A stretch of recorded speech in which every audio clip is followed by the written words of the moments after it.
Hello guys, আসসালামু আলাইকুম। সুমাইয়া আমি চ্যানেলে আপনাদের সবাইকে স্বাগতম। আজকে আপনাদের সাথে শেয়ার করব খুব মজাদার এবং মুখরোচক একটি খাবার। সেটা হচ্ছে হোমমেড ফুচকা। হাতে থাকা ২ থেকে ৩ টা উপকরণ দিয়ে একদম স্বাস্থ্যসম্মত এবং ঘরোয়া উপায়ে খুব সহজভাবে ২ থেকে ৩ মিনিটের মধ্যে আমি এই ফুচকাটা কিন্তু রেডি করে নিই। এটা আমার বাসার সবাই খেতে খুব পছন্দ করে। তো চলুন কথা না বাড়িয়ে দেখা যাক কিভাবে ফুচকাটা রেডি করি। এখানে ১ম এই আমি ফুচকার ভেতরে যে পুরটা দেয় ওটা রেডি করার জন্য ডাবলি বুট নিয়ে নিয়েছি। ডাবলি বুট আমি ২৫০ গ্রাম না ১৫০ গ্রাম বা ২০০ গ্রামের মতো ডাবলি বুট নিয়ে নিয়েছি। ডাবলি বুটটা খুব সুন্দর করে ধুয়ে নিয়ে আমি প্রেসার কুকারে ১২ থেকে ১৫ টা সিটি দিয়ে একদম নরম করে সিদ্ধ করে নিয়েছি। আর একটা বুট আমি হাত দিয়ে চেটকে দেখিয়ে দিয়েছি যে কি পরিমাণ নরম করে সিদ্ধ করে নিয়েছি। এরপরে এর জন্য মশলা ফুচকার এই ভেতরে ডাবলি বুটটা রান্না করার জন্য মশলা তৈরি করার পালা। এখন একটা প্যানে তেল দিয়ে মরিচ, পেঁয়াজ, আদা, রসুন বাটা, সামান্য একটু টালা জিরার গুঁড়া, ধনিয়ার গুঁড়া, লবণ দিয়ে খুব সুন্দর করে এই মশলাটা ভেজে নিব। একটু সময় নিয়ে এগুলা ভেজে নিব, লাল করে ভেজে নিব। একটু আস্তে করে ভেজে নিব। যখনই লাল হয়ে আসবে তখন এর মধ্যে আগের থেকে সিদ্ধ করে রাখা ডাবলি বুট দিয়ে খুব সুন্দর করে একটা ডাউলের মতো একটু মোটা ঘন করে এটা ২-৩ টা বলক তুলে যখন ঘন হয়ে আসবে তখন এটা এক সাইডে নামিয়ে রাখবো। এখন টক তৈরির পালা। এখানে আমি একটা তেঁতুল পুরো খুব সুন্দর করে চেটকে তেঁতুলের মাড় বের করে আগে থেকে রেডি করে রাখলাম। আর একটা প্যানে এখন তেল নিয়ে নিয়েছি। তেল নিয়ে সামান্য একটু রসুন কুচি, কালো জিরা দিয়ে একটু লাল করে ভেজে নিব।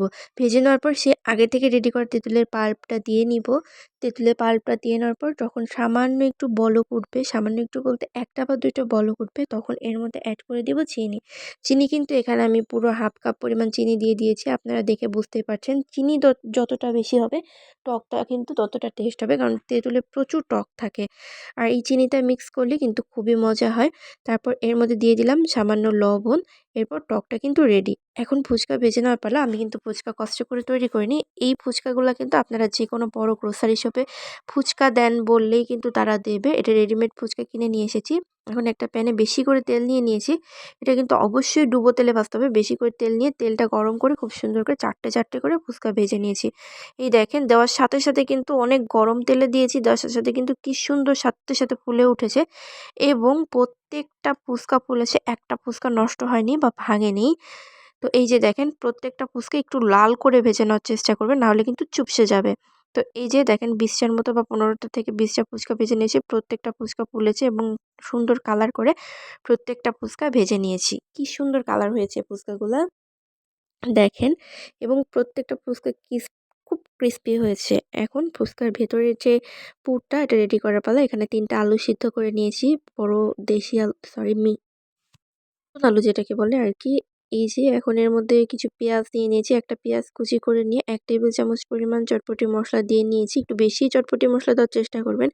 এই যে চটপটি মসলাটা যেকোনো গ্রোসারি শপে গিয়ে চটপটি মসলা আছে বলে দিয়ে দিবে তারা। এরপর এটা মিক্স করে নিব। মিক্স করে নেওয়ার পরে খুব সুন্দর করে মিক্স করে নেওয়ার পরে এর মধ্যে কিন্তু ডাবলি যে ডাল আগে রান্না করে রেখেছিলাম সমস্ত মসলা দিয়ে ওটা এর সাথে এড করে আবার খুব সুন্দর করে একটু চেটকিয়ে মাখিয়ে নিয়েছি। তো এই যে এরপর ফুচকাগুলো কিন্তু ফাটিয়ে ওর মধ্যে যে মিশ্রণটা রেডি করেছিলাম ওর মধ্যে ভরে আমার ফুচকা কিন্তু টক দিয়ে রেডি করে নিয়েছি। তো এভাবে আপনারা একবার হলেও বাসায় ট্রাই করে দেখবেন। আর চাইলে উপরে ধনেপাতা ছিটাই দিতে পারেন, মরিচ কুচি, পেঁয়াজ কুচি, তারপর ডিম। আপনারা আপনাদের ইচ্ছা মতো ডেকোরেশন করতে পারেন। আমার হাতে সময় ছিল না দেখে এভাবে রেডি করেছি। ধন্যবাদ। ভিডিওটি ভালো লাগলে চ্যানেলটি সাবস্ক্রাইব করে পাশে থাকবেন।